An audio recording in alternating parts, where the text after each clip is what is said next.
The boy being dragged to the western gate did not fight back. That was what Callie noticed first. Not the handlers, not the gate itself, but the boy's hands, hanging loose at his sides, knuckles grazing the packed earth as they walked him across the yard. His name was Miron. He had been at the Adjust training compound for 3 months, which was 2 months longer than Callie, and he had lost his qualifier match the morning before by dropping to his knees and not getting up. The overseers called what happened next reassignment. They had a way of making permanent things sound administrative. The western gate led to the Aldrin mines. No one who entered those mines came back through any other gate. Callie stood in the yard and watched until the gate shut with a heavy, final sound. Then he looked down at his hands. Small hands, soft knuckles. A slave brand burned into the left wrist, 3 slanted bars, the skin still raised and pink. He turned the wrist over once and let it fall. He had been doing that every morning for 3 weeks, staring at the mark the way you stare at a word you cannot pronounce, as if enough attention might reveal what it was hiding from you. It hid nothing. It only reminded him where he was. His name had been Park Kang-tae, 29 years old, a middleweight boxer out of Incheon with a record nobody framed on their wall and a personality that explained why. He remembered the last night with the precise clarity that only comes from replaying something too many times. A bar he should have left. A debt he should not have mentioned in front of men who tracked debts professionally. An alley wet with rain and something that smelled chemical. He had covered up on instinct, protecting the jaw the way he always did. Something struck the back of his skull from the wrong direction. The sound it made was a door slamming shut from inside. Then nothing. Then this. He had woken on a mat of rotten straw in a cold stone chamber inside a body that seemed engineered to demonstrate everything that could go wrong with a body. 14 years old by rough estimate. Ribs you could count individually through the skin. A limp in the left leg from an old break that had mended at the wrong angle. When he breathed deep, something in the chest rattled.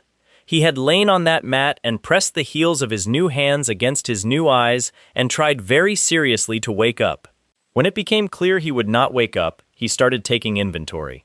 The world he had landed in had no electricity, no running water, no antibiotics, and no legal system that applied to people who wore 3 slanted bars on their wrists. What it had was hierarchy, clean, vertical, and absolute. An emperor ruled from a distant city called Macedon. Below him, a descending chain of princes, great nobles, lesser nobles, and free citizens reached toward the floor, where slaves lived in training compounds and were managed like livestock with commercial potential. Slaves who fought were called pugilist apprentices. They competed on a fixed rotation. Win and you stayed. Lose and you were sent to mines or resale yards or places the overseers did not name directly. The western gate had just shut behind Miron. Callie turned his wrist over and let it fall. 3 slanted bars. He understood what this place was and what it required. He also understood something the overseers had not considered when they hauled the previous occupant of this body through their gates. That body now contained a tenant who had spent 11 years learning to hit people in ways that minimized his exposure and maximized their damage. Not magic, not strength, physics and repetition. Applied with enough precision that missing the chin by 2 inches and catching it clean were the difference between going home and going down. When a threat moved toward him, the guard came up before the decision formed. When a punch came fast, his head slipped by instinct. Chin down, weight adjusted, the movement complete before his mind registered it. These reflexes did not live in his head. They lived deeper than that. His new body was fragile and underfed, and walked with a limp. Nobody in this compound, in this kingdom, in this world could see past that. The man who ran the Adjust training grounds was called Nixar. He was broad-shouldered and square-headed, with a face that had made its peace with disappointment somewhere in the distant past. He walked the yard perimeter with a short wooden switch tapping against his thigh. Constant, measured, the sound of a man whose attention covered everything at once. He did not encourage fighters or praise them. He watched them. Fighters who paid attention learned that a pause in the tapping, a brief stillness as Nixar's eyes settled on you, was worth more than any speech he might have given. He noticed Callie on the 3rd day. Not for any dramatic reason, Callie was running footwork drills with a long-armed apprentice named Kijo, a quiet, deliberate boy whose wingspan was absurd relative to his frame. At one point, Kijo threw a right hook on instinct, fast and sloppy, aimed near Callie's ear. Callie's chin dropped and his head rolled under the punch before his mind engaged, letting the fist pass half an inch above him. He came up on the other side with his forearm already braced. The switch stopped tapping. Nixar watched the rest of the drill in silence. When it ended, he moved on without comment. The next morning, Callie's training load had doubled. Kijo had seen it too. He said nothing during the drill, but that evening he sat beside Callie in the sleeping quarters and asked, quietly, where he had been taught to move like that. His tone carried the carefulness of someone who already suspected the answer was complicated. Callie told him he had trained before. He left it at that. Kijo accepted this without pressure. He had a quality that was useful in a place like this. He took information at face value and went to work with what he had, rather than interrogating what he was not told. Callie started working with him properly the next morning. Guard angle, chin position, the mechanical difference between blocking with a palm and covering with a forearm, and why the distinction mattered when the punch had real weight behind it. Kijo absorbed each instruction without fanfare and then practiced it alone for an extra hour in the far corner of the yard, long after the other apprentices had stopped for the evening. He was going to be excellent someday. Those arms, properly positioned, would make him a wall no one wanted to climb. Then there was Solid. Solid had been the dominant apprentice in the compound for 2 years, and he carried this fact the way some people carry good clothes. Constantly, and with the assumption that everyone around them registered it. He was large in the blunt, functional way of someone who had always been large, and he moved through the compound with the ease of a man who had made the walls fit around him rather than the other way around. He collected tribute from the younger fighters, extra bread portions, the better sleeping mats, first use of the conditioning equipment. He had 3 or 4 companions who watched his expressions for cues and adjusted their own accordingly. He came for Callie during a free period one afternoon. He sat down near Callie's bench, reached over, picked up the bread ration, broke a piece off, and chewed it without looking at him. Then he waited. He was waiting for the apology or the flinch. The mechanism had always required one of them. Neither arrived. Callie set his water down. He stood up slowly. He was shorter by most of a head. The bad leg was visible in how he moved. Every measurement available to the eye suggested the outcome was already decided. Solid loaded up a heavy right hand and threw it at the cheekbone, the punch that had concluded these situations reliably for 2 years. Callie's shoulder dropped and his head moved 8 inches to the right. The fist traveled through empty air. He stepped inside while Solid's arm was still fully extended, collapsing the range to nothing, and delivered a short left hook to the exact point of the chin. Weight through the hips, through the shoulder, through the tight rotation of a punch that had been drilled past the point of thought. Contact was clean, not loud, just placed where it needed to be. Solid's knees dropped him. He caught the bench with one hand and sat heavily in the dirt, blinking at the ground with the expression of a man who had received surprising news from an unexpected source. His eyes were unfocused for a long moment. Callie picked up his bread and sat back down. Solid got up eventually and left without looking at anyone. His companions followed. He recalibrated his understanding of the compound on the walk back and removed Callie from the category he had placed him in, filing him somewhere more inconvenient instead. He did not return. He was the kind of person who mistook the absence of fear for stupidity, and once he understood the error, he had no framework to process what had happened. He simply chose different terrain. The other apprentices had watched the whole thing from across the yard. They started watching Callie's sparring sessions with the careful attention of people learning a new weather pattern. The qualifier match came 41 days after Callie first woke up inside those walls. The rule was clean and without exception. Apprentices competed in supervised matches on a set rotation. Win and you remained. Lose and you went to the mines or the resale yard. Nixar posted the brackets on the training board each cycle without ceremony. Callie's draw was a 19-year-old named Domus, who had 4 wins in previous qualifiers and had sent his last 3 opponents to the estate's medical ward. One of them had not recovered full hearing in his left ear. Nixar delivered this information to Callie the morning of the match with the tone of a man reading weather conditions. He watched Callie's face for a reaction. He got stillness, not performance, just the actual absence of panic. He gave a short nod and went to oversee the ring setup. The qualifier ring was open air, packed earth, posts and rope. The full compound gathered at the perimeter. Overseers stood at the 4 corners. One medical attendant sat at the far end with a water bucket and a strip of clean linen folded across his knee. Domus came into the ring with his shoulders already rolling and his eyes on Callie's left leg. He had made his read before the match began. He had decided how this went, and all he needed was for Callie to follow along. Callie settled into his stance, left foot forward, weight fractionally back, guard high, chin tucked, and did not follow. Domus charged immediately. An overhand right, fast for his size, aimed at the temple. Callie slipped left and let it go wide. He stepped to the outside of the extended arm and drove his right hand hard into the floating ribs. Not a finishing punch, not yet. The body wasn't conditioned enough for that work. Just placement, finding a spot he had always been able to find. Domus grunted and turned. He swung wide again. Callie slipped right and came up with a jab to the chin. Short, tight, the kind of shot that adds up over time. They traded for 2 minutes. Domus landed twice.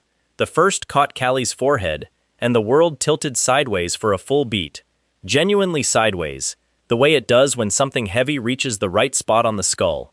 He breathed through it, reset his guard, moved his feet. The second clipped his shoulder and killed the arm to the elbow for 30 seconds. He moved away and worked the jab with the other hand while sensation returned to his fingers one by one. He had been hit harder.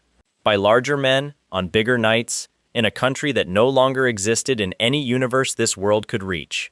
He had learned to process pain the way experienced men process bad weather. Observe it, note it, keep working. The end came when Domus committed to a finishing right with his weight too far forward and his left side wide open. He thought the fight was over, and fighters who believe the fight is over stop managing their defense.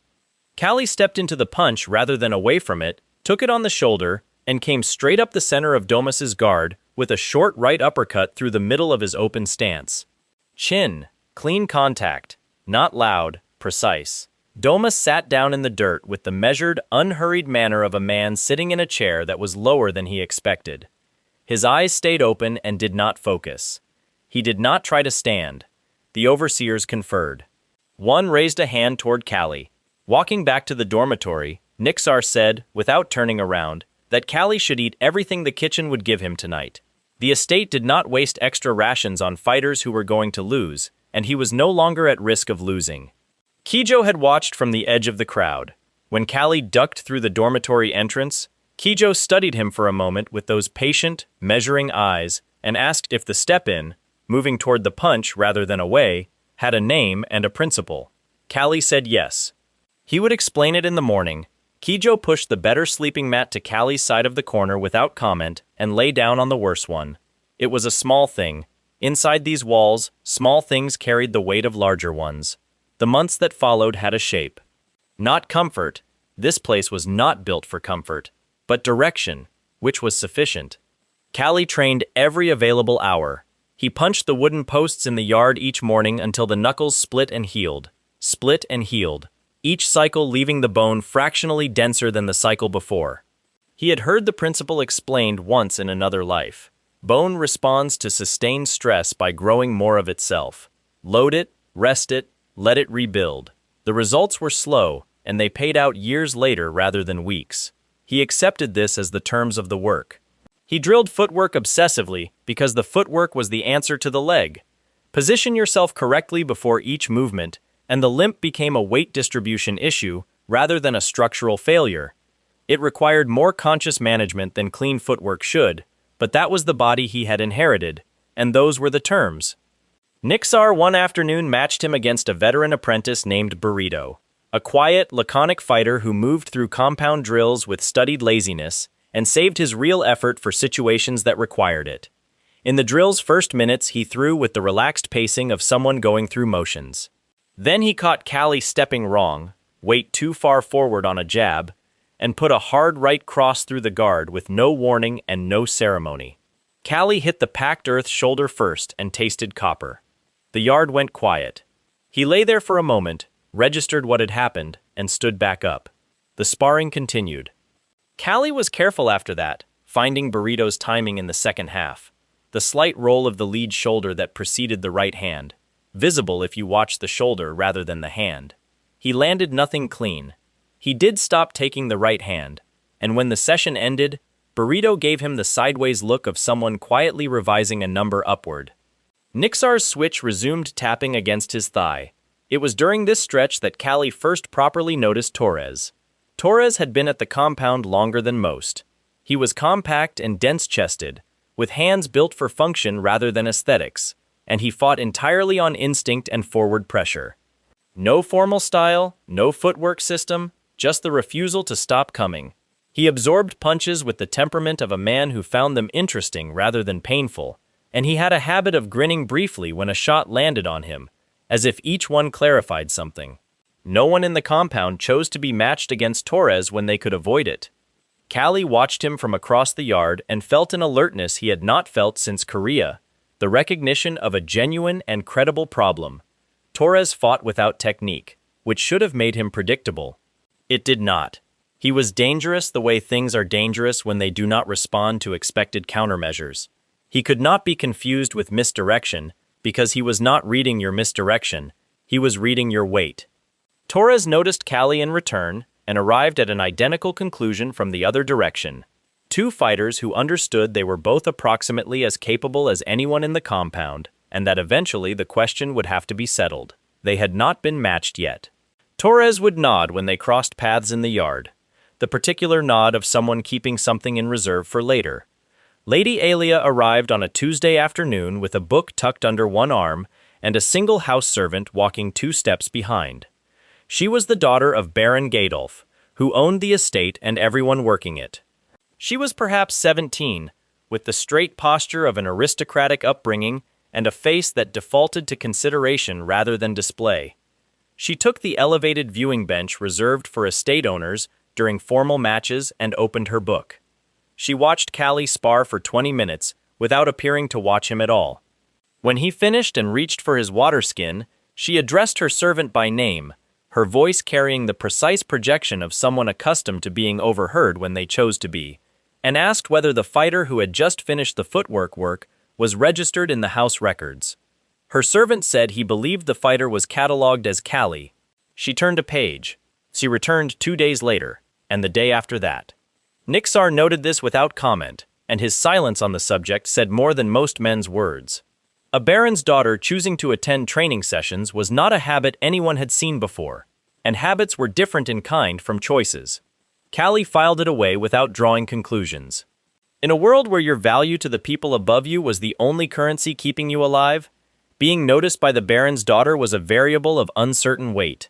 It might be protection, it might be a complication, it might be something that would take years to reveal itself as both. He kept training and let the variable sit. The week after Alia's 3rd visit, Nixar called the 3 of them to the center of the yard. He said the estate had been formally invited to send fighters to a compound bout hosted by Baron Dorman, a neighboring lord with a larger pugilist school and a long memory for standings. 3 fighters from Agest against 3 from Dorman's compound. The results would factor into regional seedings for the tournament circuit and both estates' formal records.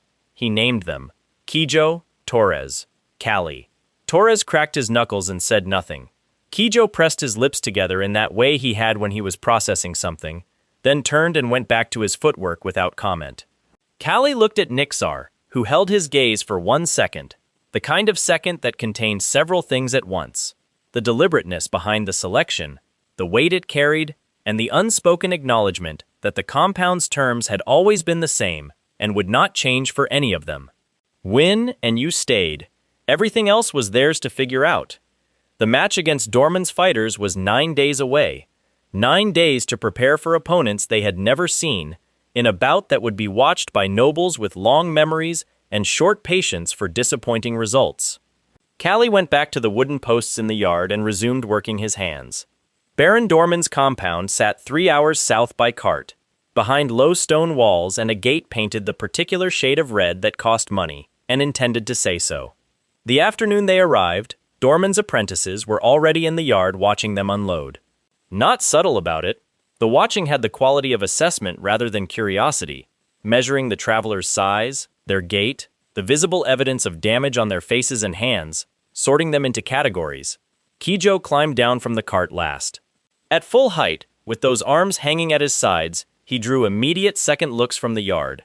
Then they found his face, careful, contained, showing nothing, and went back to their evaluations. Nixar told all three of them to eat, rest, and stay out of the yard until morning. He said it the way a man says something he expects to be followed rather than debated, which was the only way Nixar said anything. Callie watched Dorman's fighters through the meal and absorbed what was visible. Dorman's school was older and larger and had produced 3 regional circuit qualifiers in the past 2 years. They moved differently from Adjust's fighters, more upright, more comfortable, without the particular edge that comes from training under the threat of losing meaning the minds. These men knew they were the larger establishment. They had never operated in Adjust's specific register of fear. That was a gap. Gaps were useful. Kijo went first. His opponent was a fighter called Rem, long-armed by normal standards, experienced in the circuit, known by Dorman's handlers as their most technically reliable product. They had matched him against Kijo deliberately, arm length for arm length, confident that equal reach resolved in favor of the man with the more established record. What they had not accounted for was the quality of Kijo's coaching over the past several months. He had spent 300 hours drilling the specific answer to a fighter who wants to win a reach battle, get closer than the reach can function. The moment the fight began, Kijo pressed forward at an angle, eating one jab to close the distance, and worked the inside clinch game with the systematic patience of someone who had practiced the same sequence until the sequence owned him, rather than the reverse. Rem's long arms became a problem at that range. He could not generate leverage. He pushed and grabbed and tried to reset the distance, and each time he created enough space for his arm to extend, Kijo was already moving at the angle to take it away again. The fight turned into a sustained education in why reach without footwork is architecture without a foundation. The third time Rem reset and tried to reload the overhand, Kijo stepped under it and delivered a short right to the body, below the ribs, precise, that dropped the larger fighter's hands on pure reflex. 2 quick punches to the head, neither of them extravagant.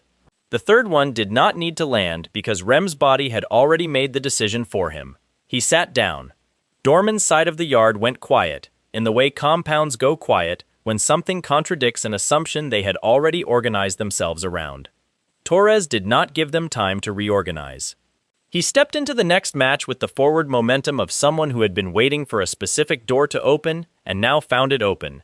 His opponent was heavier and had a record. Nixar had told Torres the record. Torres had listened in silence and given the particular expression that said the information had been filed somewhere he would not be consulting again. He walked through the other man's combinations with the unhurried certainty of someone very familiar with what punches felt like and very uninterested in letting that familiarity change his direction of travel. He absorbed a hard shot to the jaw that turned his head sideways and kept moving. He absorbed a body shot and kept moving. His opponent hit him 5 times in the first minute, each shot landing with enough authority that the watching handlers began nodding. And then Torres got inside and began dismantling things from close range. He had no formal technique. What he had was bone density, a very high tolerance for information delivered by way of the skull, and the absolute refusal to stop pressing forward. He threw punches from the clinch, from awkward angles, from positions no formal training program would have sanctioned, with a relentlessness that wore his opponent down the way weather wears stone. Not through any single dramatic moment, but through sustained insistence on continuing. By the 4th minute, Dorman's fighter was working with the tentative energy of someone who had spent most of his available resources and kept spending. The finishing combination, when Torres found the opening, was 3 punches thrown in sequence with the practiced calm of a man who had been to this particular location many times. The third one ended the match. Torres stepped back and cracked his knuckles and looked toward Nixar. Nixar's switch was tapping against his thigh at the standard rhythm. His face was doing exactly what it always did, which was nothing in particular. Callie's opponent was a veteran named Burrito. He had seen Burrito before. This was the same compound fighter who had put him on the packed earth during a sparring session 2 months ago with a clean right cross through an open guard, then stood over him with the professional detachment of someone who considered the moment already concluded. Burrito was good, unhurried, precise, and possessed of the particular confidence of a man who had been in 100 serious situations and emerged from all of them with his original understanding of himself intact. He was also the oldest fighter Dorman's side could have fielded. He had earned that position with results, and he expected this match to be another result. He had watched Kijo and Torres fight without appearing particularly unsettled. He sat and drank water and finished adjusting his hand wraps and stood when his name was called. They faced each other across the packed earth. Dorman's handlers were still quiet. Burrito looked at the leg, measured the guard, found the same assessment point that every opponent found, and began the fight. He was careful. That was the first thing Callie noticed. Burrito did not charge. He worked with patience, probing jabs to test the guard height, occasional right hands thrown off angles to find the response pattern. He was mapping. An experienced fighter does not throw his finishing shot until he understands the structural blueprint of the man in front of him, and Burrito was experienced. Callie slipped 3 jabs and covered the right hand twice, giving away as little information as the exchanges would allow. Then Burrito reached into the dirt with his back foot and flicked a heel's worth of sand upward. Callie felt it before he understood it. Grit hitting his open eyes, a burning blur across both pupils. He shut them on instinct and stepped back. The world went from full information to negative information in the time it took the sand to settle. He heard the weight shift of someone advancing. He tightened his guard and dropped his chin to maximum protection, relying on the accumulated muscle memory of 1,000 rounds drilled when vision was taken away. Practicing inside the dark, the way you practice inside the dark when you know someday the dark will come. The right hand arrived where his chin had been. It caught the guard instead. His forearm absorbed it. He worked forward on feel, not swinging blind, but pressing inside the range where long punches lose their leverage, finding Burrito's shoulder with his lead hand to establish position, and delivering 2 short body shots to the ribs. He rubbed his eyes against his wrist in the brief clinch and recovered 40% of his vision, enough to see blur and outline, enough to use. Burrito reset and tried to circle away. Callie followed by the outline. His eyes cleared another increment. Burrito threw a left hook and it caught the cheekbone. Genuine contact. Head snapped right, the white briefly behind his eyes. He stayed on his feet and moved back on a diagonal, blinking fast, vision returning in layers. By the time Burrito loaded the follow-up right, Callie could see him well enough to slip it. He had spent the better part of 2 months finding Burrito's tell in sparring. The right hand was always preceded by a roll of the lead shoulder. Compact, barely visible, but there if you were watching the shoulder rather than the hand. Under partial blindness, with the blur still thinning at the edges of both eyes, he tracked that shoulder. It rolled. He slipped left and came up the center of the opening stance with the short right hand through the middle. Chin. Clean. Not the hardest punch he had ever thrown, but placed precisely where the hardest punches do not need to be particularly hard. Burrito went down sideways, catching himself on one knee. He stayed there for a count. Then he looked up and met Callie's eyes with the clear, direct look of someone revising a chapter they thought they had already finished. He did not stand. He placed his hand flat on the dirt in the formal gesture that meant it was done, and he kept his eyes on Callie for 1 more second, reading something in Callie's face that he stored away carefully. Nixar declared the bout. Agest, 3 matches. Dorman, 0. The news arrived 2 weeks later. Duke Wesley of the Western Territories was hosting a festival tournament, a multi-day exhibition drawing fighters from across the region. The purses were significant. The audience would include nobles of standing. Baron Gadolf, who had observed the Dorman result from the elevated viewing bench with the satisfied posture of a man recalculating net worth, announced that his estate would send representatives. He meant Callie and Torres. He intended to collect both the gate fees and the visible political credit that attached to having fighters of note competing in Wesley's games. He also, as a matter of estate custom, planned to bring Lady Alia in the caravan. Young noblewomen attended festivals. The appearance of cultural participation was part of the machinery of aristocratic life, and Gadolf, whatever his other qualities, was meticulous about the machinery. They departed on the 3rd morning after the announcement. The road west ran through a stretch of forested hills before opening into flatter farmland closer to Wesley's lands. Nixar rode up front. 2 armed house guards flanked the caravan. Lady Alia's coach occupied the 2nd position, curtained, with her single house servant on the driver's bench. Callie and Torres rode in the rear cart on opposite ends of a supply chest, neither one talking. Somewhere in the hills, the forest came alive. 30 minutes from the valley descent, the road ahead filled with men, not many, 6 visible, more in the trees. Professional in the sense that they had taken the elevated position and blocked the narrow road rather than standing in the open. The house guards reached for their weapons. The man at the head of the ambush called out that they only wanted the cargo and the young woman, and everyone else could leave on foot without incident. He said it with the flat confidence of someone who considered the offer a formality. Callie was off the cart before the echo settled. He did not go toward the men blocking the road. He went toward Alia's coach and put himself between the door and the nearest ambusher moving through the tree line. A large man with a gladiator's build and a short blade held loose at his side.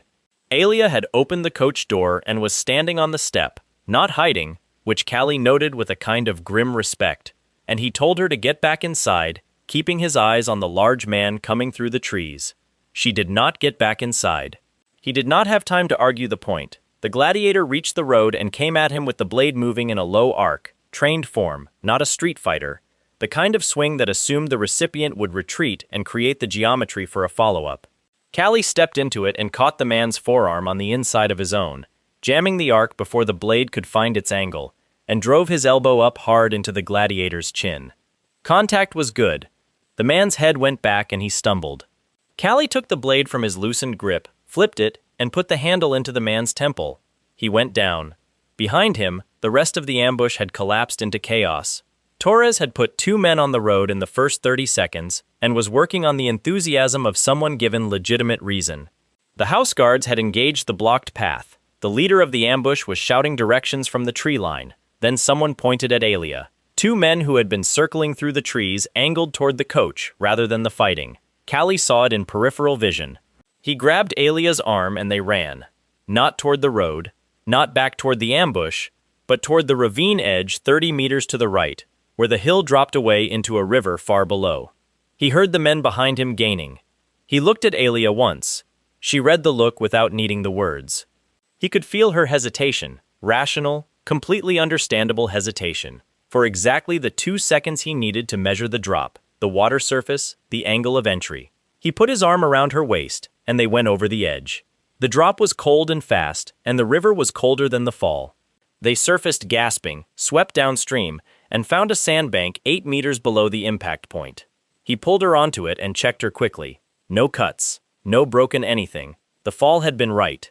She was shaking. He was shaking. She pressed her knuckles against her mouth and breathed hard through the gaps and did not make a sound beyond that. One of the men had followed them over the edge. He surfaced downstream, caught his footing on a submerged rock, and came through the shallow water toward the sandbank with the look of someone who had made up his mind and was not reconsidering. Callie met him at the waterline. The fight was brief and ugly. In water without stable footing, conventional boxing technique becomes partly theoretical. Callie did what worked: short range, close quarters, no wasted motion, using the man's own unsteady footwork against him. A trip, a controlled fall, a ground position that the man did not have the training to exit from. The river handled the rest. When it was over, Callie sat on the sandbank and breathed. Alia was watching him. She had been watching the whole time, and she had the look of someone who had formed an understanding they were not certain how to speak yet. She said, with her hands still pressed together and damp hair across her face, that she had never seen a man fight like that. He said he had practiced. She looked at him for another moment, and something shifted behind her expression, organized itself into a decision rather than an impression. Then she looked away toward the river and did not say anything else.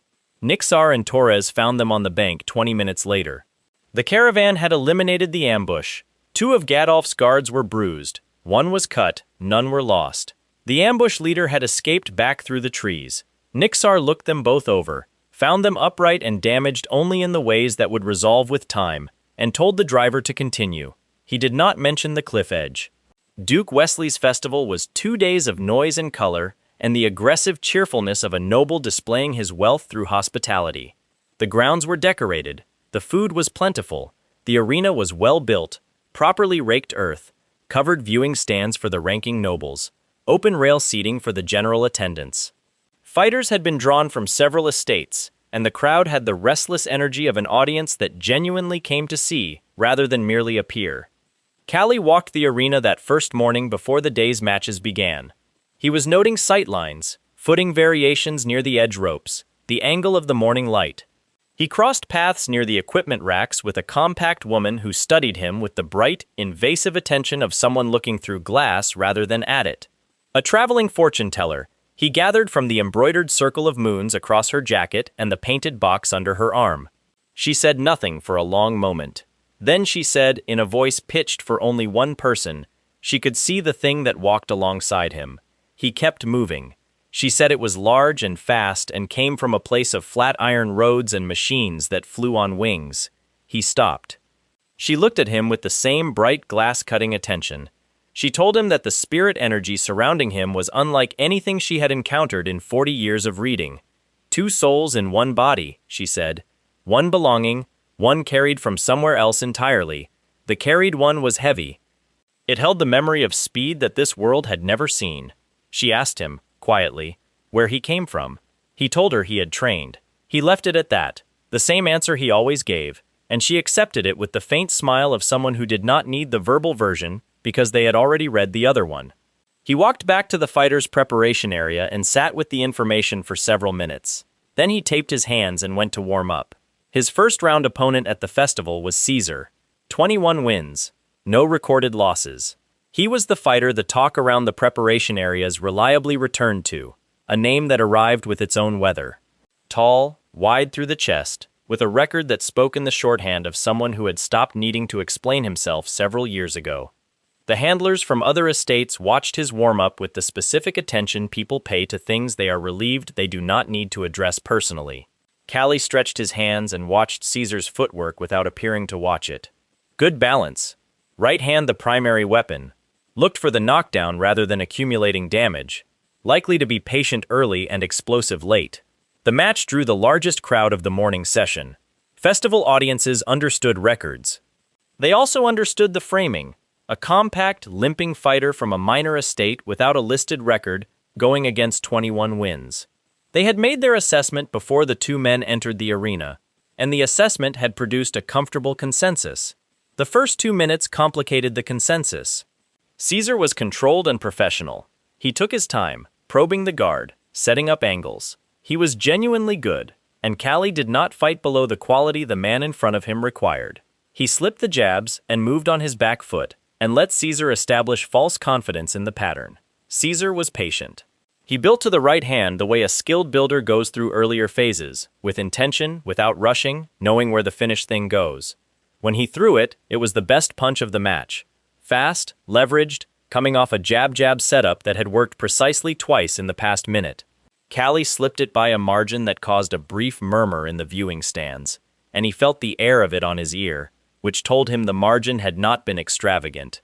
He stepped inside and put the short left hook to the liver. Not enough to finish, but enough to make Caesar breathe differently on the exhale. The next 30 seconds, Caesar fought with a different quality of attention. The liver shot had found its information. He adjusted his elbows and tightened his bodyguard, which meant his head defense was spending slightly less. Callie waited for the right hand again. Caesar reset and built toward it, jab, jab, the weight shifting, and Callie stepped to the outside this time, taking the punch's trajectory entirely off axis, and came up from below with the uppercut through the open center, not on the chin. Just under it, on the jaw hinge, the spot that sends a signal to the brain more urgent than any instruction the man himself can issue. Caesar's feet crossed. He stumbled right and caught himself on the ropes with one forearm, and he stood there for a moment, with the ropes taking his weight and his head clearing itself, and then he came off them and came back toward the center. He fought the remainder of the match with the controlled fury of someone who has understood they are in a real fight and has reorganized accordingly. Callie's ribs took 2 punishments that he would feel for several days. His guard was broken twice, and he covered with his forearms, and ate the shots, and kept his legs, and kept moving. The match was not clean. It was exactly what a match against a 21-win veteran who understood he was losing felt like, expensive and uncomfortable, and requiring him to earn every remaining second. The end came in the 5th minute. Caesar overloaded a combination, 2 body shots and an attempted uppercut, and the uppercut misfired when Callie's head moved at the wrong angle for the punch's design. He was extended and off-center, and Callie came up the outside of the arm with a right hook that caught the temple rather than the chin and did something equivalent. Caesar went down on his hands and stayed on them for the count. He came up once, looked at the official, and lowered himself back to one knee. He sat there with his forehead on his wrist and breathed. The viewing stands had found a new frequency. Callie walked back toward the preparation area and started working the wrap off his right hand. A minor estate, no recorded wins. 21. He could feel the change in how the crowd described him as he moved through the rail crowd toward the fighter's corridor. He had been a category when he arrived that morning. He was becoming something else now, and the festival had 2 more days to finish the process. He did not find out what that process looked like, not right away. He found out what the process was interrupted by. Warren Joseph was the son of Count Joseph, which meant he was accustomed to the particular atmospheric privilege of a man who has never had to calculate in advance whether he could afford to do something. He was not competing at the festival. He was in attendance as a spectator in the noble viewing tier, a broad-shouldered figure in an expensive coat who had spent the morning in the elevated stands with a cup of something warm and an expression that said the entertainment had been pleasant but not quite sufficient. He found Lady Alia at the garden pavilion between the morning and afternoon matches. Her servant was at the refreshment table 15 meters away. Warren told Alia she was very lovely and that he had always thought so, and that the day presented a certain opportunity for them to speak privately. He moved to stand between her and the exit path when he said this. Alia told him, with the flat clarity of someone who had been prepared her entire life for precisely this category of conversation, that she had no interest in speaking privately with him, and that he was in her way. He took her arm at the elbow. Callie had been passing the garden pavilion on the way back from the fighter's corridor. He registered the posture, Warren's positioning, Alia's stillness, the hand on the arm, and stepped through the pavilion entrance before anything else computed. He did not announce himself. He came directly across the stone floor, took Warren's wrist off Alia's arm with a grip that required a specific application of the thumb to a specific nerve cluster, and pulled him backward and around in a single arc that carried him away from Alia and put solid distance between them. Warren was taller by nearly a head and heavier by perhaps 20 kilograms. He was not a trained fighter. He had never needed to be. He swung. The swing was the swing of a man who has never been in the specific conversation that Callie had spent 11 years preparing for. Callie moved under it and hit him 3 times, ribs, chin, in the rhythm of a combination that ended debates. Warren hit the stone rim of the garden fountain and caught himself. He looked at Callie with his face rearranged into something that had not been there a moment before. He swung again. Callie hit him again, the chin this time, proper. Warren's legs went and he caught the fountain basin with both hands. Callie lifted him by the collar, dragged him to the basin's edge, and put his face in the water. Held him there for a count of 2. Pulled him up. Warren sputtered. Callie put him back down. Held him there. Water splashed across the stone floor. Pulled him up again. Left him there kneeling over the basin, coughing. Stepped back. Looked at Alia. She was standing exactly where she had been. Her hands were composed at her sides. There was color at her throat that had not been there before, and her eyes on Callie held something that was still sorting itself into a recognizable form. Warren Joseph pushed himself upright with the deliberateness of a man who needed time to assemble his understanding of what had happened to him. He looked at Callie. He looked at Alia. He looked at his coat, which was wet and ruined. When he left the pavilion, he left in the direction of the noble tier, and the quality of his exit said that the situation was not over, only moved to a different ground, and recalculated on grounds he was better equipped to use. He had a count.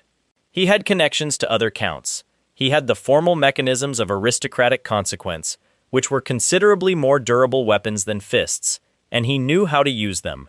Callie stood in the garden pavilion, with his hands loose at his sides, and registered all of this. He had known it the moment he stepped through the entrance. The water had happened anyway. He would not have chosen differently. Alia said his name, just the name, nothing attached to it, and the word carried something he had not heard his name carry before. The formal complaint arrived before the festival's evening meal. Count Joseph's seal on the document. A runner delivered it directly to Gadolf's quarters in the guest wing, and Gadolf read it once standing up, then sat down and read it again. The charge was assault upon a noble person. The evidence was Warren Joseph's account and 2 servants who had been in the vicinity and would confirm whatever the Count's son required them to confirm. The attached demand was simple and without negotiation. The slave who had struck Warren Joseph was to be surrendered to Count Joseph's authority for summary execution, or Baron Gadolf would face full economic embargo on every trade route his estate used. Gadolf called Nixar. Nixar stood in the doorway of the guest quarters, while Gadolf explained the situation with the measured cadence of a man trying to sound calm while doing mathematics he did not like the results of. He said the estate could not absorb a Count Joseph embargo. He said he was deeply sorry that this had become the situation. He said these things looking somewhere between Nixar and the wall behind him. Nixar listened without expression. He asked one question. What had the slave done that prompted the complaint? Gadolf told him. The switch stopped moving in Nixar's hand. He stood very still for a moment, the specific stillness of a man working through a private calculation, and then he gave the answer the situation required him to give. He said it would be handled. He said it without anything in his voice. He found Callie in the fighter's quarters that evening and told him what was coming. He did not soften it or bracket it with consolation. He sat across from Callie on the supply chest and put the facts between them, the way you put a map on a table, so the person reading it has the correct geometry. Callie was condemned. Not for striking Warren, Nixar said this with particular deliberateness, but because a count needed a demonstration that his son's dignity had weight, and the easiest available demonstration cost one slave. Callie looked at the stone floor between his feet. He asked what the execution format was. Nixar said it was arena combat. Against whatever Gadolf's house was ordered to provide, which in a Count Joseph proceeding meant something designed not to be survived.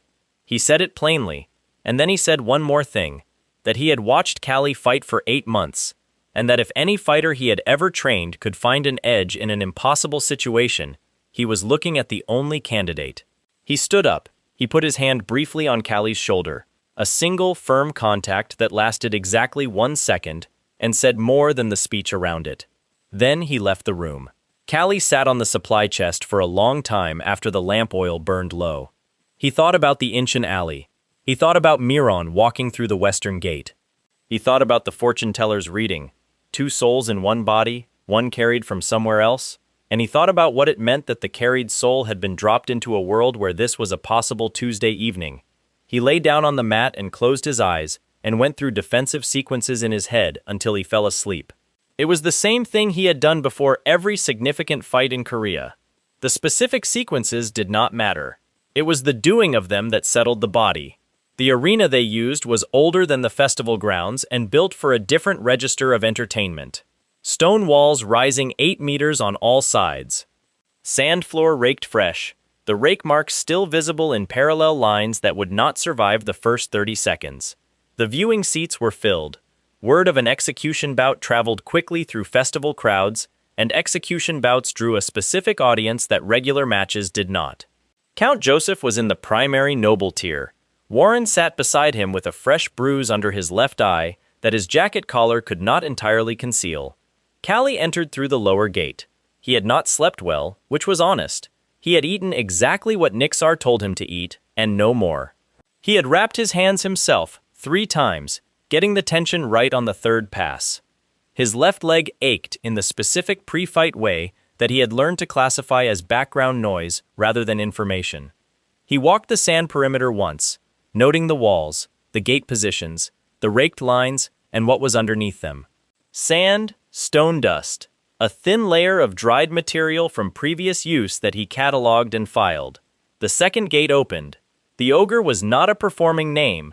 The creature standing in the gate arch was the size of an architectural error, proportioned wrongly against the standard references of width and height. Its neck was wider than most men's shoulders. It moved through the arch sideways, not because it wanted to, but because the arch required it. The crowd's noise reached a new quality when it entered. The particular sound of several hundred people revising their expectations simultaneously. The ogre had no recorded loss. Callie had been told this by 2 separate people in the fighter corridor below the stands, and both times he had noted it and looked for the information's utility, and both times it had not offered any. Losing records belonged to the fighters who survived long enough to accumulate them. The gate behind the ogre shut. Callie set his stance, left foot forward, guard up, chin locked down, and waited for the charge. It came immediately. No patience, no assessment, no professional read of the opponent's structure. The ogre had never required patience. It crossed the sand at a speed that its size made surprising, and threw a haymaker that had ended every previous encounter without requiring a follow-up. The haymaker could have knocked down a horse. It carried enough mass and velocity that even a deflected version would likely have concluded the situation. Callie ducked under it. He dropped his level fast and went under the arc of the arm while the full extension went through air above him, and he came up on the inside and hit the ribs 3 times before the ogre could recover the arm. The rib shots landed. They did nothing visible. He moved away. He gave the wall space he needed and circled to keep the ogre turning. A creature of that mass had a rotational disadvantage. Changing direction required time, and time was the only currency Callie had in supply. He made the ogre turn. He made it turn again. He threw the jab to keep it working on a problem, rather than simply advancing. The jab did nothing, either. He had known this was possible. He had spent the previous evening categorizing what hitting something that size could realistically accomplish. The answer had been narrower than he would have preferred. Most of what worked on a normally proportioned man worked differently, or not at all, or required him to reach angles that the ogre's reach advantage actively prevented. He had arrived at 2 or 3 specific answers and had brought them with him into the sand. The ogre caught him on the second exchange. Not the haymaker, a shove, essentially. A one-handed push off the ogre's left arm when Callie got inside too slowly. The contact sent him sliding backward through the sand until the stone wall accepted him. The wall was not gentle. His shoulder and the back of his head struck it in sequence, and the world went white and then returned with the specific ringing quality of a church bell struck from inside. He pushed off the wall and moved before his vision finished clearing. The ogre came after him. He circled away from the power hand, keeping the distance at the limit of its reach, and breathed deliberately and counted backward from 5, which was a thing he did when the skull ring needed to subside, and he needed it to subside faster than it intended. 5, 4. The ringing thinned. 3. He was moving. 2. The ogre was circling. 1. He bent and scooped sand from the raked floor, a handful, compact. He was already moving when he threw it, and he threw it at the eyes the way you throw something you need to land precisely rather than powerfully. The ogre flinched and raised both arms to the face. Both arms. Callie went low and drove forward into the exposed midsection and wrapped both arms around the ogre's right arm at the bicep, using his entire body weight to keep that arm locked and pulled forward, and he used the ogre's own momentum and the leverage of the arm lock to swing himself upward along the outside of the massive frame, reaching for the head. The ogre threw him. He had expected to be thrown. He was counting on the throwing. The specific thing he had noticed during the circling. When the ogre threw the haymaker and overextended, its chin dipped toward the left shoulder in the recovery motion. A structural tell, not a trained habit, just the way the mass distributed itself when the arm swung wide and the balance compensated. 2 seconds of chin exposure. Readable, repeatable. When the ogre threw him free, it threw him across the open chest, and the recovery motion brought the chin down exactly as it had done every previous time. Callie hit the sand, rolled, and came off the roll onto his feet, with the momentum of the throw already converting into forward velocity. He was back inside before the chin finished dropping. He hit the exposed neck from the side, not the jaw, not the temple, the neck, the cluster of nerve and vessel that boxing theory addressed carefully because it sat close to structural limits, and because striking it with sufficient force and placement produced results that bypassed the skull's tolerance for absorbing punishment. Callie hit it with everything the rotation of his body and the weight transfer through his legs could deliver in a punch that had approximately 1 second of available geometry. The sound it made was not the sound punches usually made. The ogre stood there. Then its knees resolved into something approximate, and it descended in stages, first to one knee, then the other, and it stayed on both knees for a breath, and then the top half of it listed sideways, and the whole mass settled into the sand with the gradual authority of something very large that had decided to stop. The arena made no noise for a full second. Then it made the noise it made. Callie stood in the sand and breathed. His shoulder was already filing an objection about the wall encounter. His leg had been filing the same objection since the second minute and had been denied each time. He breathed until the breathing normalized, and then he looked up at the noble tier. Count Joseph's expression had the quality of a man who had received a bill he did not recognize for a purchase he had not made. Warren's bruise was visible even at this distance. They did not celebrate. What followed the ogre fight was not the customary festival conclusion of purses and acknowledgments. What followed was Count Joseph's formal objection. The execution had not produced the execution. and a secondary demand that Baron Gadolf absorb financial penalties regardless, for the inconvenience of the proceedings. The amount specified was enough to operate the estate for a year. Gadolf sat in the festival guest quarters with the document in his lap and aged visibly over the course of an afternoon.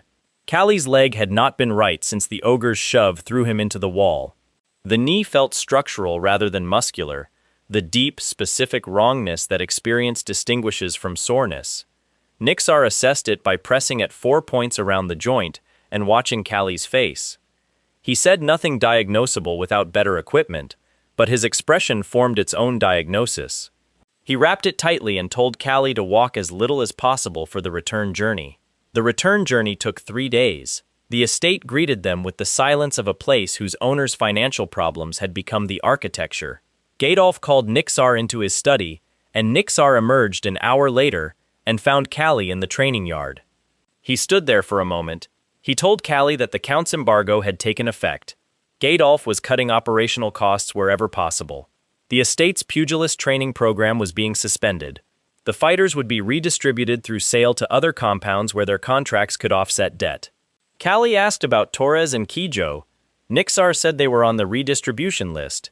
He said this with the precision of a man choosing every word for its exact weight and accepting none of the vocabulary the situation kept trying to offer him.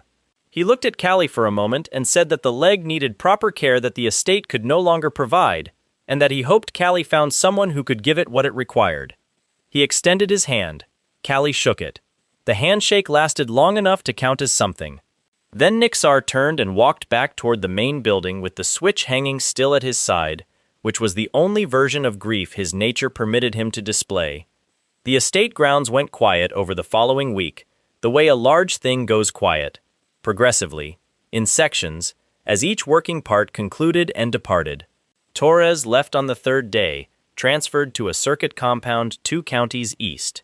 He came to find Callie in the training yard on his last morning and stood there with his bag on his shoulder and his expression carrying the specific reluctance of a man with a great deal to say and the established habit of not saying it. He scratched the back of his neck. He said that the match they were supposed to have was still going to happen. Callie said he knew. Torres put his hand out. They shook. He left without looking back. The bag on his shoulder bumped the gatepost when he went through, and he did not acknowledge it. Kijo left 2 days after Torres. He had lost the sparring match that morning that determined his redistribution tier, which meant the compound receiving him would know they were getting a fighter of established quality. He stopped in front of Callie before the transport cart. He had a book under his arm, a techniques manual of some kind, pages worn and retaped at the spine. He told Callie he had been writing down the defensive concepts as he understood them, in case Callie wanted the record. He offered the book. Callie told him to keep it. He said Kijo had understood the concepts better than the book could hold. Kijo pressed his lips together. He looked sideways toward the gate, then back. He said he would make himself worth the instruction. He meant it the way people mean things that will shape the next decade of their decisions. He climbed onto the cart. The cart left. Callie stood in the empty yard. Baron Gadolf formally dissolved the estate's pugilist program that Friday. Callie's slave contract was technically still active but unassigned, a logistical ambiguity that no one moved to resolve, because resolving it required administrative attention the estate was no longer organized to apply. He occupied a room in the outer dormitory and received a reduced food ration from the kitchen that was probably more habit than planning. No one told him to leave. No one told him anything. He spent the first week in the yard by himself, working on the leg. The knee was not destroyed. Damaged, yes. Specific movement produced specific pain. And the morning stiffness lasted until the leg warmed up, which required 40 minutes of careful movement. But he could walk. He could shift his weight in stances if he did it thoughtfully. He punched the wooden post every morning, and the density in his knuckles kept accumulating on its original schedule regardless of what else had fallen apart. Alia found him in the dormitory yard on the 9th morning after the redistribution. She had been at a relative's estate during the worst of the administrative collapse and had returned to find the training grounds emptied and her father unable to explain the details with any particular accuracy. She stood at the yard entrance for a moment before coming forward. She asked how his leg was healing. He told her it was managing. She said she was going to the capital to find a physician. She said she had been told there was a medical practitioner in the imperial city who handled cases other physicians declined. She said it as though this were simply scheduled travel, rather than a plan that had emerged from a decision she had made about someone else's welfare. Callie looked at her. She said the trip would take several weeks, probably longer. She asked if there was anything he needed before she left. He said nothing that could be carried. She looked at him with that expression she had developed, the one that arrived already organized, having concluded its sorting before she showed it to him. Then she turned and left the yard, and he heard her footsteps across the stone path toward the main house. He moved his operations to the forest. The logic was sound. The dormitory was a location with diminishing resources and no productive use of time. The forest behind the estate had timber, which meant physical work, which meant the conditioning he needed could happen alongside contribution to the woodpile. He cleared a working area among the oaks north of the estate's rear boundary, identified a section of fallen trunks to serve as raw material, and built a daily rhythm around chopping, punching the bark of the standing oaks, and running the uneven ground in slow progression as the knee permitted. The chopping was better conditioning than the post. The post was fixed. The logs required interpretation, each one slightly different in density and grain and required angle, and the adjustment demanded whole-body integration that a stationary target eventually stopped providing. He split wood for 3 hours each morning and felt his forearms thicken from it by the second week. He punched the oak bark at the intervals when the chopping rest was needed, and the oak bark was considerably less forgiving than treated wood, which was the point.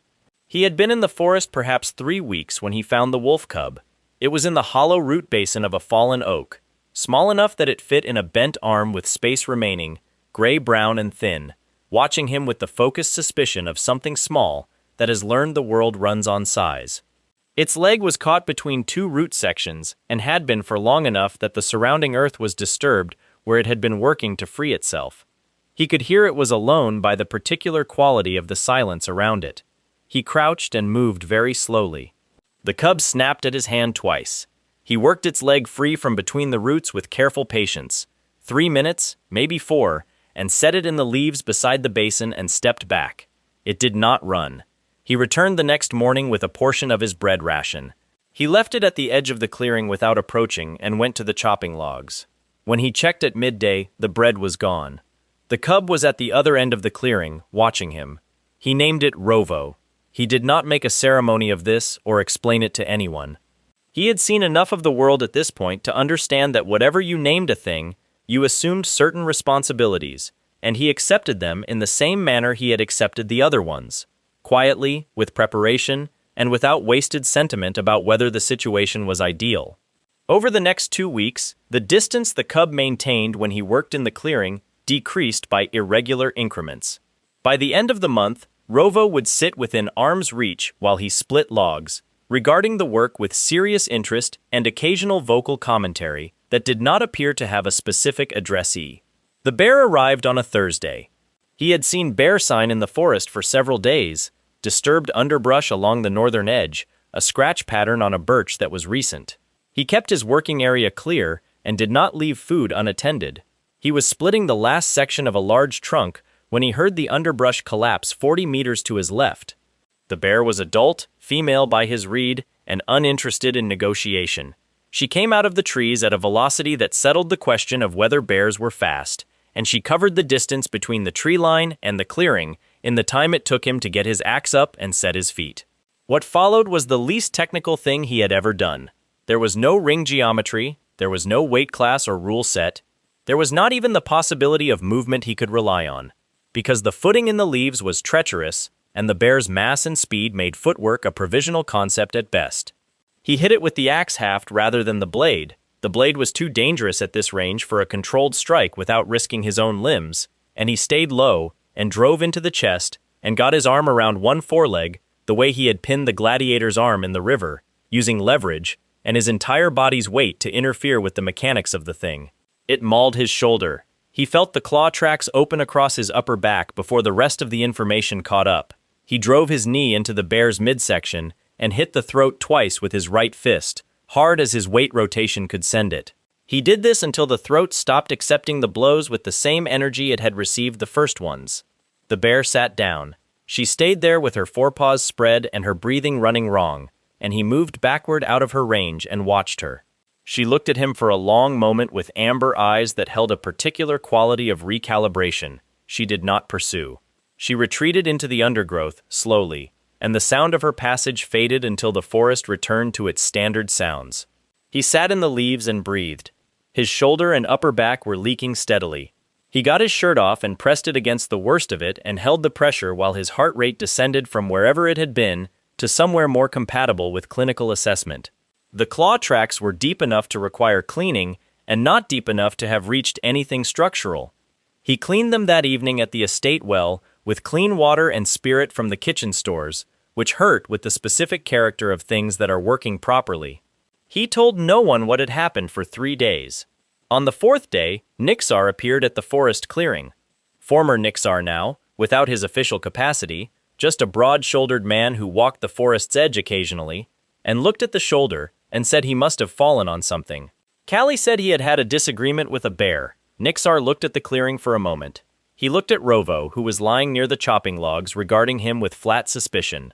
He said the shoulder would scar. Callie said he had others. Nixar was quiet for a few seconds.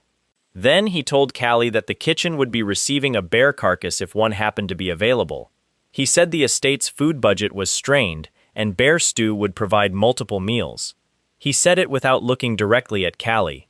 Callie went back into the northern forest the following morning and returned in the early afternoon with results. He left the carcass at the kitchen entrance and cleaned the axe at the well and went back to the clearing to split the day's remaining timber. He did not record this as a hype moment or discuss it later. He had needed food for the estate, and food had been acquired. The details were operational. Lady Aelia returned from the capital in late autumn with news she delivered sitting at the estate garden table with her hands folded in front of her and her posture doing the particular work it did when she was holding more than her expression was showing. She had found the physician. She described him briefly, an older man in the Imperial Medical Quarter with an unusual manner and a level of technical knowledge she had not seen in any physician she had previously encountered. She said he had asked specific questions about the type of injury that had surprised her by their precision, as though he was already familiar with the mechanics before she explained them. She said he would see Callie. She had arranged it. Callie looked at her across the garden table. He asked what it had cost to arrange. She said it was handled. He said she had a habit of handling things without telling him the cost of handling them. She looked at him with that organized expression and said that some things were easier to handle if the person they concerned did not spend the interval calculating objections. She stood and picked up the small purse she kept on the table and told him they would depart within the week. Within the week, the estate completed a new problem. A courier arrived with papers from Count Joseph's administration, a formal notice of outstanding commercial penalties, compounded. Gadolf received it in the main hall and sat with the paper in his hands for a long time without moving. When he emerged from the hall, he looked at Aelia with the expression of a man who has run an accounting and arrived at a number he cannot remedy. He said the estate needed revenue. He said the capital tournament circuit was the most efficient available source of prize money. He said Callie was the estate's most viable commercial asset. Aelia looked at her father for a long moment. She said the physician visit was already arranged, and it was happening first. Gadolf looked at the paper in his hand and then set it on the hall table and walked away without responding. His footsteps on the stone passage were slow and even, the footsteps of a man who had learned not to argue points he had already lost. They left for the free city of Corin on the 5th morning after Aelia's return. Callie, Aelia, her servant, and a single hired driver. No fighter's escort. No Nixar with his switch and his careful silence. The road south was wide, and the autumn light came through the trees in flat late-season lines, and Rovo sat in the cart bed, with his chin on the supply roll, and watched the receding tree line, with the complete attention of something that had decided this was simply where it lived now. Callie watched the road ahead and thought about the physician, and thought about his leg, and thought about the debt that Gadolf had created, and thought about what the capital tournament circuit required of a fighter who had been conditioning alone in a forest for several months with no matches, a compromised knee, and knuckles that had been punching oak bark through an inch in winter's worth of cold mornings. He thought he was ready. He thought he was probably not as ready as he believed. He thought the gap between those two assessments was where the actual work would happen, and that the actual work was the only reliable variable he had ever been able to control. The road opened into flat farmland an hour south of the forest edge. The city of Corin was visible on the horizon as a smear of chimney smoke and distant rooftops against the gray autumn sky. There was a 10,000 gold entry fee waiting at the city gate, installed by a corrupt guard captain who had made this arrangement with every visiting competitor for 2 years. Alia's face when they received this information at the gate was the precise expression she wore when she had calculated something and found the calculation offensive. The guard captain had the comfortable posture of a man who had done this often enough to be bored by the responses it produced. Callie looked at the city behind the gate. He thought about the physician waiting somewhere inside it. He thought about the tournament registration that had to happen before the week was out. He asked the guard captain if there was an entry bracket already posted. The captain said there was. He told Alia he was going to need a few days in the arena before they reached the physician. She looked at the guard captain and then at Callie. She said she supposed she would find them lodgings. The Corin Arena was a working building rather than a monument. Lower walls, gravel floor, permanent bleachers on one side, and standing room on the other 3. It smelled of old sweat and cheap lamp oil, and the specific mineral sharpness of gravel dust disturbed by footwork.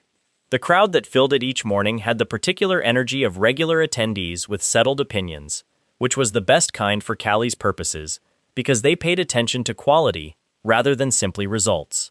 The bracket was open registration. Prize purses were posted at the registration desk. The total available across the upper rounds was enough to meet the gate captain's demand with reasonable margin remaining, which was the arithmetic that mattered. His first opponent was listed as Lorvin Karina. A manager type hovered near the registration board with the proprietary attention of someone handling an investment and let slip to anyone nearby that Lorvin was a third-year student from the Noble District. 11 practice bouts, a family name that opened doors, and a point to prove to people watching from the bleachers. His actual name was Spyron, which the manager mentioned once and did not repeat. The demonstration began badly for everyone involved in it except the crowd. Spyron had technically correct form, and a guard that suggested a careful coach, and, beneath both of those, the reflexes of a 19-year-old who had not yet been required to apply training in a situation where the other person did not cooperate. When Callie's first jab found the guard at an angle it had not been braced to receive, the technical correctness departed, and what remained was the instinct beneath it, which was younger and less organized. Callie did not extend the education beyond its necessary length. He put Spyron down cleanly, helped him find his feet afterward, and said, quietly enough for one person, that the guard was sound but the chin needed to sit behind it rather than above it.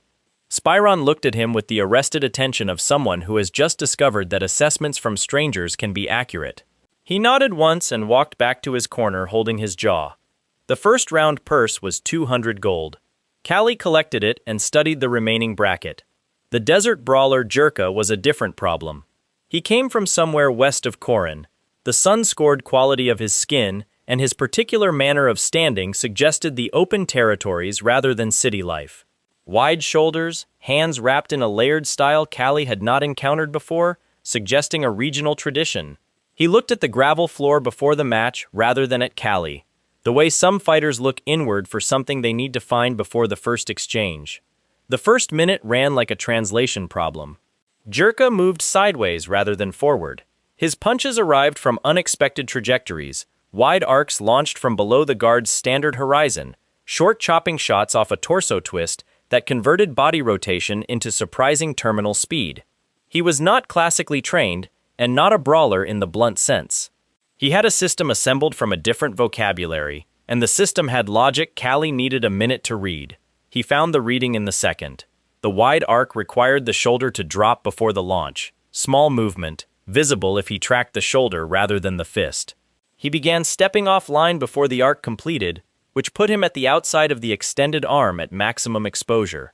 He worked the body from there, short, precise, the kind of accumulation that does not look dramatic from the stands but changes what the next 3 minutes feel like for the man receiving it.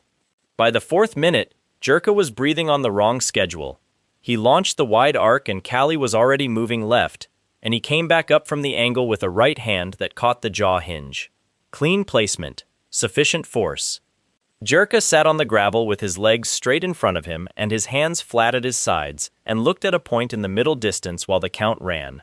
When it finished, he raised one hand in acknowledgement and let the ring assistant help him to the perimeter. He nodded at Callie on the way past with the nod of one craftsman noting another's workmanship. 3 rounds remained. Volton was the name at the bracket's final position. A circuit professional with 7 recorded wins and an arrangement with the local fight commission that 2 separate fighters in the waiting area described in the tone of people who had long ago accepted structural unfairness as weather. Volton's bouts tended to resolve in ways that served particular gambling interests, and the officials overseeing them had historically found opposing fighters wanting in ways that produced specific outcomes. Callie listened and thought about the gate captain and his 10,000 gold. The match lasted 2 minutes. Volton was capable, experienced, able to find real shots when working honestly. He spent the first 90 seconds doing what his established rhythm required, waiting for Callie to move according to the unwritten arrangement. Callie fought with no knowledge of the arrangement and therefore no capacity to honor it, and Volton spent those 90 seconds receiving responses that contradicted his working assumptions about how the next several minutes were structured. When the recalibration gap opened in his guard, Callie put a right hand through it and placed the result on a record the officials could not subsequently revise. The full purse across 4 rounds came to 12,000 gold.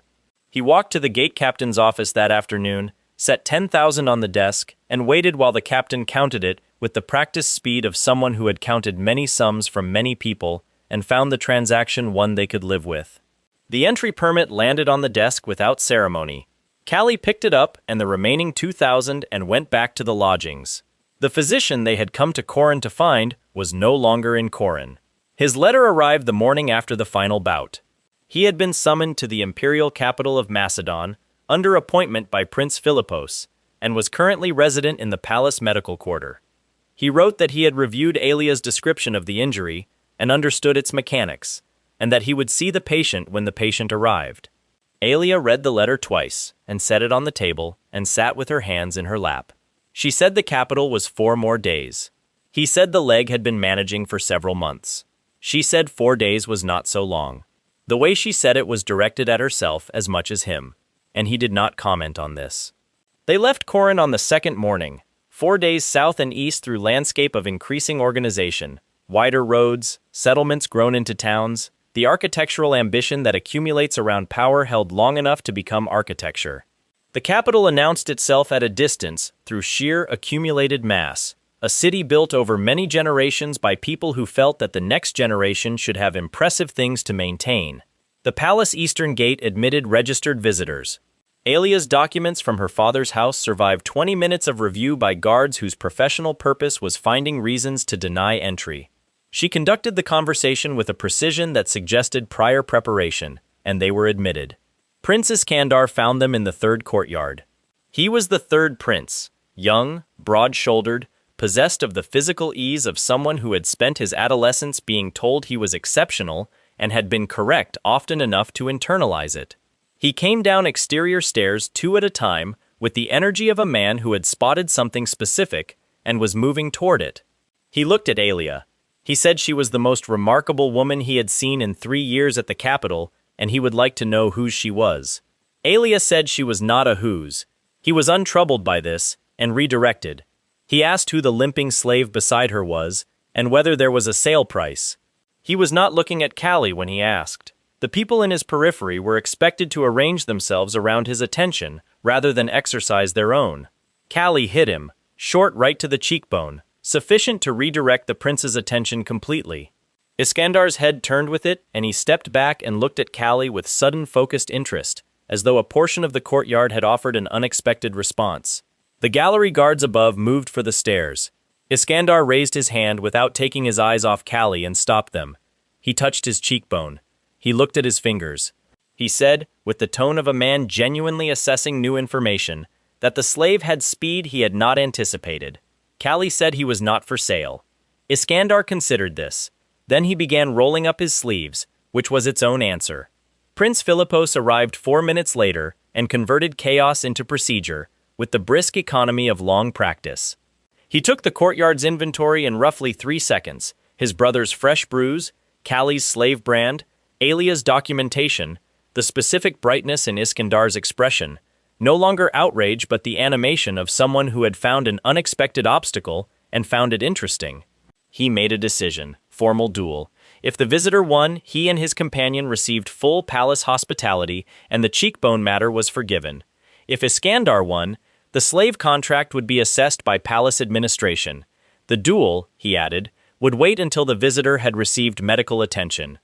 Fighting a man with an untreated leg would not reflect well on a prince of the empire, and he had a strong preference for outcomes that reflected well.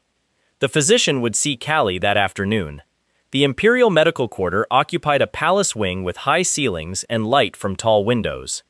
Callie sat on the examination table and waited and looked at the room. Anatomical diagrams on the walls, precise, detailed. Instrument cases arranged by type and size. Reference texts on a low shelf, their spines worn at the pull point from regular use. One book near the end of the row had been repaired across the spine with cloth tape in a pattern he had not seen anywhere in this world. He was still looking at that book when the physician came in. An older man, white-haired and compact, moving with the unhurried certainty of someone who had made their peace with what time felt like. He came through the door talking to the assistant about a supply order, finished the instruction, and turned toward the examination table and glanced at Callie's posture and stopped. 3 full seconds of silence. He looked at Callie's hands on the table. Not the slave brand, the way they rested, the specific guard habit that persisted even at rest, the weight distribution that only came from a particular kind of long drilling. He set the notes down. He said, in Korean, clean, unaccented, shaped by soul rather than any province. Are you from the peninsula? The room moved in a way that had nothing to do with the ogre's shove. Callie looked at the physician for a moment. He answered, in Korean, that he was from Incheon. His voice was doing something he did not have immediate vocabulary for. The physician sat down in the chair beside the examination table. He placed his hands on his knees and exhaled the breath of someone who has been carrying a weight alone for long enough that they have forgotten what the alternative felt like, and has just been reminded. He said his name was John Bradley Clark, American, a U.S. Army surgeon attached to a MASH unit near Hwacheon. In November of 1950, he had been working in a field tent when a mortar struck the wrong part of the structure, and the next thing he could account for was lying in tall grass outside an unfamiliar village, with different light in a sky that took him 2 weeks to correctly identify as wrong. He had been in this world for 31 years. Callie sat on the examination table and said nothing for some time. Dr. John said he was sorry. He said processing the information had not been quick for him either. He said he had gone through it alone and he understood what that looked like. Callie said he had been here 2 years. He said the thought had occurred to him early that no one in this world fought the way his body remembered fighting, and he had treated that as a working advantage without examining its origin. He said a fortune teller had described 2 souls in one body, and he had filed that beside the working advantage and left both of them unexamined. Dr. John nodded. He said that investigating the why produced diminishing returns quickly. He had spent 3 years on it and arrived at a model that explained almost nothing but was sufficient to keep working under. What he had found more useful were elsewhere, in the medicine, in the people it had helped, in the fact that human anatomy was consistent across worlds in a way that most other things were not. He asked, quietly, if Callie had encountered others. The asking had the quality of a question held for 31 years. Callie told him what the fortune teller had said about 2 souls. Dr. John was still for a moment. He said he believed that was the body's original occupant, a soul still present and residual, sharing space without communication. He had felt something similar in the early years, a quality of impression from the previous tenant that had faded gradually. He said the idea of inhabiting someone else's life without any way to address them directly had been the hardest part of the 31 years. Callie looked at his hands. He thought about a cold stone chamber and a mat of rotten straw and the brand still raised in pink on the wrist of a 14-year-old boy who had been wearing this body before him. He said he thought he was trying to do right by the original owner. Dr. John looked at him. He said he thought that was probably the only decent approach the situation allowed. He picked up the instrument notes and stood, and said they should see about the leg. The assessment was methodical and spoken aloud, not for performance, but because Dr. John had always thought better through articulation, and 31 years had not changed that. He found the bone fragment by pressure and angle. describing its probable position in precise terms, and assessed the joint damage through 4 separate movement tests, each of which produced information his expression absorbed without comment. He said the fragment had to come out. Callie said he understood.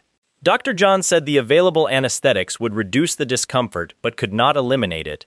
He said this with the directness of a man who had operated on conscious patients in a field tent with mortar fire 30 meters away and had developed an honest working relationship with the concept of pain management.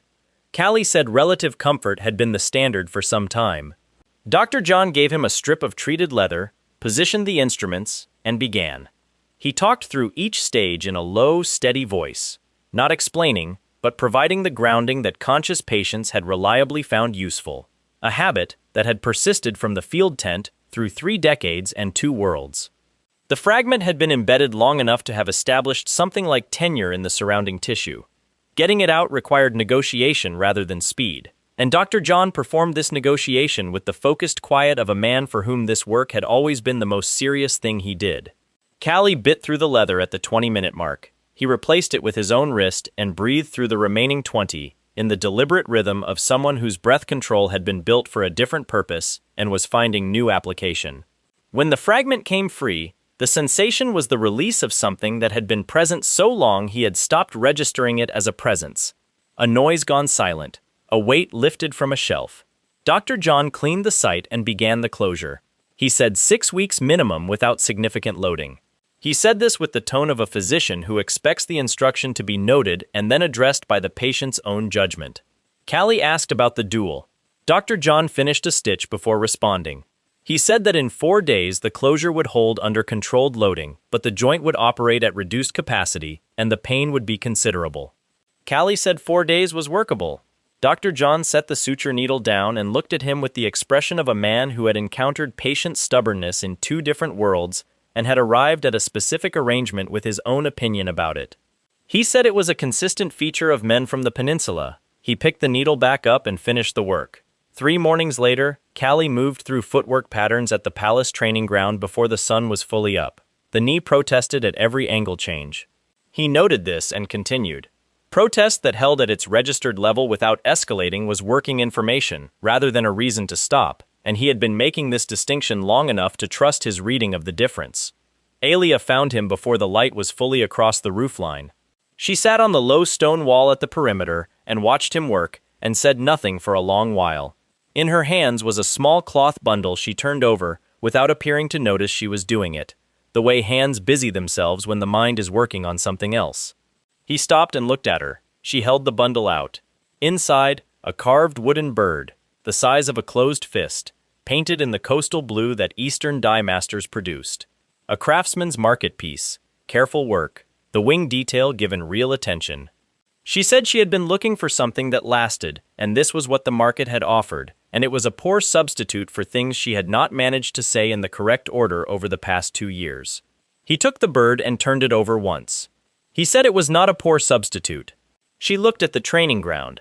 She said she would be watching the duel. She said she would be there the whole time. Not as a reassurance, but as a statement of fact, the kind that required nothing in return. He set the carved bird carefully on the wall beside her and went back to his footwork. She stayed on the wall with the morning light coming flat across the stones, and neither of them said anything else, because the things that needed saying had found a form they could both live inside. The duel with Prince Iskandar was at dawn. Iskandar would enter that ground with the momentum of a royal fighter who had competed against the Empire's best and had not developed the habit of accommodating setbacks. He had real technique, genuine strength, and the particular danger of a powerful man trained to use power precisely rather than simply release it. He had both knees, full mobility, and a dynasty behind him. Callie had a sutured calf, a joint that would file its objections at every angle, and 11 years of muscle memory built for exactly this category of mourning. The dawn would settle which one was worth more.